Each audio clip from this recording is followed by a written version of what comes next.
السلام عليكم ورحمة الله وبركاته. جمهور نانسي سعيد وكارت أحمر، صباح الخير. لأن طبعا الساعة تخطت ال 12.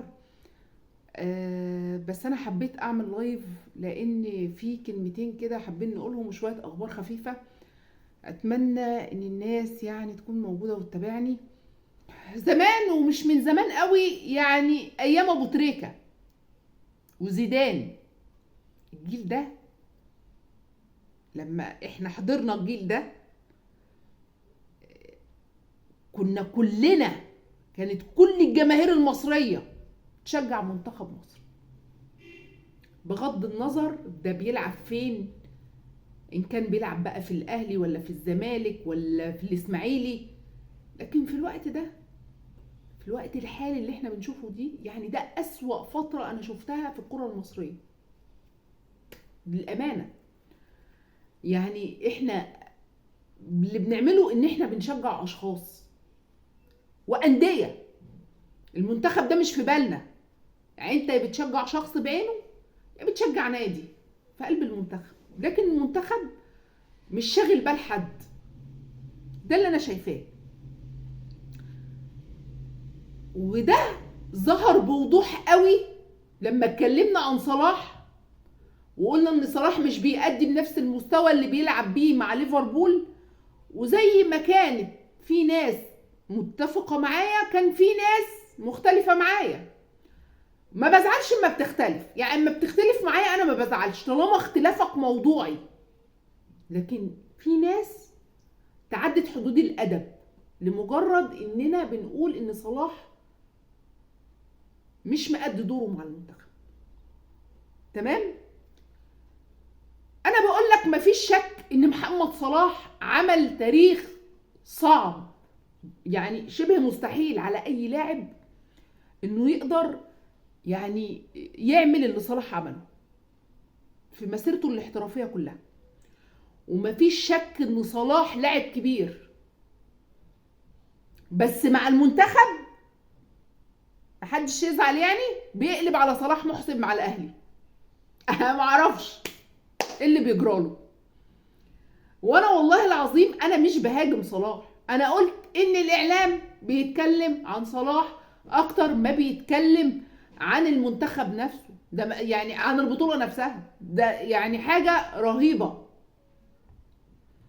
ولا بيتكلم على اي فرد من افراد التيم الكامل. ويمكن احنا شرحنا في الفيديو اللي فات، وتريزيجيه قال ايه اعلاميا، وقال ان هو حاسس بالظلم اعلاميا في البطولة دي.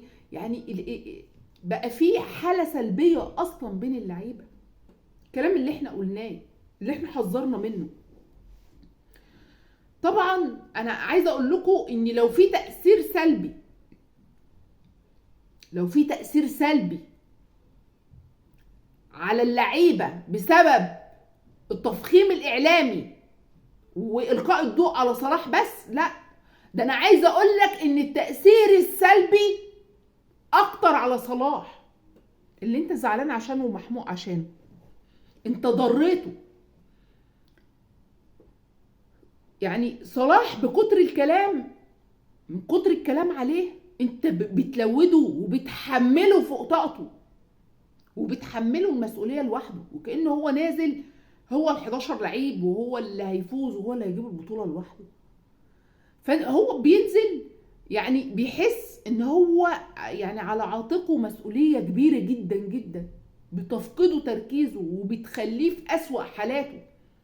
انت بتحطه تحت ضغط رهيب، وبالتأكيد طبعا ده مأثر على مستواه. وانتوا شايفين، انتوا مش متخيلين ان ده صلاح اللي انتوا بتشوفوه مع ليفربول. انتوا حاسين انه كأنه واحد تاني،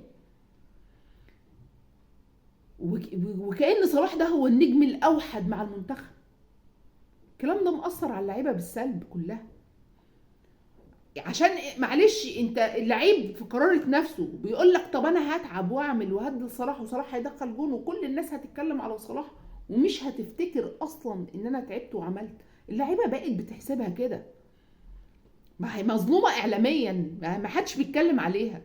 كل حاجه صلاح، لو حاجه صلاح صلاح، كأن هو اللي جاب الجون من الجول للجول ودخل الجول لوحده. ما في يا جماعه طقم معاه، طقم فريق محترم من صفوة اللعيبة المصرية، نجوم. يعني انت مين مش نجم في منتخب مصر؟ يعني هديك مثال، هو دلوقتي ضربة الجزاء اللي وصلتنا كأس العالم واللي تسبب فيها تريزيجيه، اللي شاطها طبعا صلاح.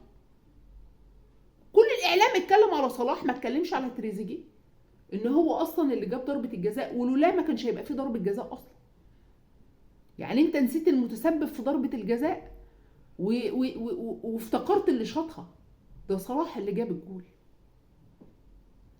فيعني يعني ساعتها الكل اتكلم عن صلاح ونسي تريزيجيه.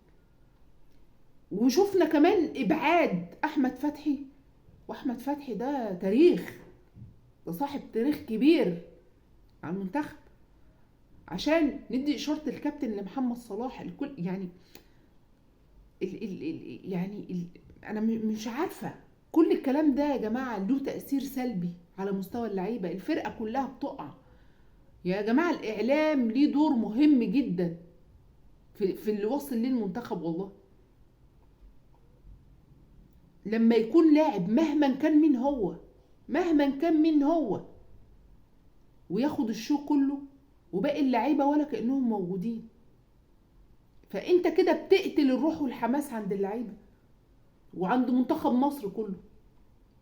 منتخب مصر يا جماعه مليان نجوم، عندك تريزيجيه، ايه رايك في مرموش؟ انت شايف مرموش ازاي؟ مصطفى محمد، النني اي نعم هو ما اداش ولكن هو لعيب، عبد المنعم والشناوي وزيزو، كل لعيبه. يعني انا مش عايز انسى حد، كلهم نجوم واسماء تقيله، فما تجيش تتكلم عن لاعب واحد وسايب باقي اللعيبه وحاطط اللاعب ده طول الوقت تحت ضغط. انت مش والله انت كده ما بتحبه ولا بتساعده، انت حاطه طول الوقت تحت ضغط كبير، باستمرار حاطه تحت ضغط، وسايب باقي افراد المنتخب بكل نجومه. يا جماعه احنا كلنا نفسنا نشوف كل لعيبه منتخبنا متألقة، وفي مقدمتهم محمد صلاح، عشان صلاح وكل اللعيبه بتلعب باسم منتخب مصر.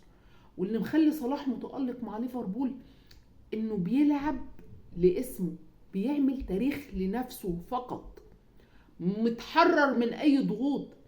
لكن انت مع المنتخب انت بتحمله الليله كلها، وفاكر انك كاعلامي بتسانده، انت في الحقيقه بتخلص عليه وبتحطم نفسيه باقي اللعيبه. المنتخب مع الكابتن حسن شحاته كان كله نجوم، ما عمرناش سمعنا كلمة منتخب تريكا ولا منتخب احمد حسن ولا منتخب زيدان، سمعناش. يعني اللي احنا شايفينه ده بقى يعني اسفاف. والله العظيم ما سمعناش ولا اي نجم من نجوم المنتخب وقتها، وكان فيهم لعيبة برضو محترفة وعاملة شغل بره جامد. فيا ريت يعني يا ريت نفهم وندي كل لاعب حقه مع المنتخب، عشان نرجع نشوف منتخبنا على مناصب، على منصات التتويج من تاني. احنا بقالنا دلوقتي البطولة دي غايبة عننا بقالها 14 سنة، ورغم تأزم موقف منتخب مصر، ولكن انا كل ثقة في رجالة المنتخب، وان شاء الله ان شاء الله نحقق المكسب على كف فردي ونصعد لدور ال16. واحنا طبعا ما عندناش بديل عن الفوز لمنتخبنا، عشان طبعا يضمن الوصول للدور اللي بعد كده. ومش عايزين نمشي ورا النغمة اللي بتقول الراس الاخضر ضمن الوصول كمتصدر المجموعة وبيلعب بالصف الثاني. يا عم يلعب باللي يلعب بيه، احنا منتخب مصر صاحب التاريخ والانجازات وصاحب الرقم القياسي بالحصول على البطولة. عيب لما نفكر بالمنطق ده. يعني احنا مش هنخاف من منتخب لسه طالع امبارح، عندنا منتخب قوي مليان نجوم وكلنا ثقة فيهم. بس يعني يا ريت الخواجة كده يركز ويلعب بالتشكيل المناسب ويحط كل لاعب في مكانه، وايا كان اللي هيبدأ المباراة لازم يحط في اعتباره اسم وتاريخ منتخب مصر، وان شاء الله باذنك يا رب هنحقق الفوز، وكلنا في ظهر منتخبنا بكل نجومه. طبعا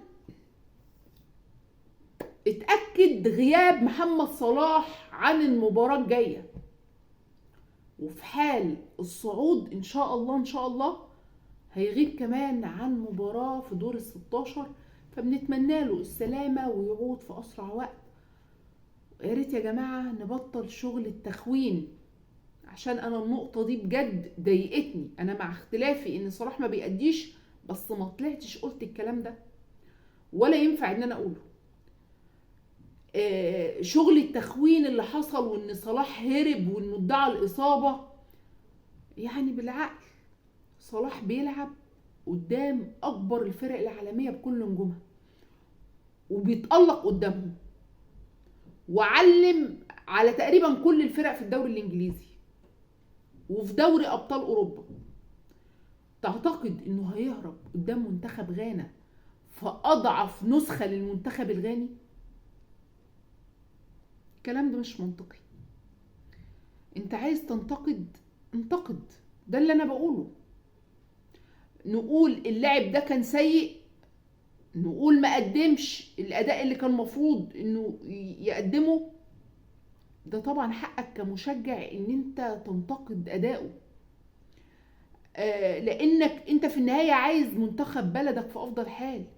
انما نشكك في انتماء صلاح ونقول اصل صلاح هرب، اصله بيدعي الاصابة، يعني انا شايفة ان الكلام ده مش مقبول. ويا ريت يا ريت بلاش نخش في النوايا، يعني سيب النوايا دي بتاعت ربنا وخليك منطقي، وما تقولش كلام والله العظيم كلنا هنندم عليه بعد كده. لان اللعيبة دي نفسيتها من سيء لأسوأ بسبب الكلام، سواء بقى من اعلام سواء ضغط جماهيري، فملوش داعي. في نهاية الفيديو دمتم يا رب دايما في امان الله، وان شاء الله نبارك لمنتخبنا على الصعود يوم الاثنين القادم. دمتم بألف خير وتصبحوا على ألف خير، والسلام عليكم ورحمة الله وبركاته.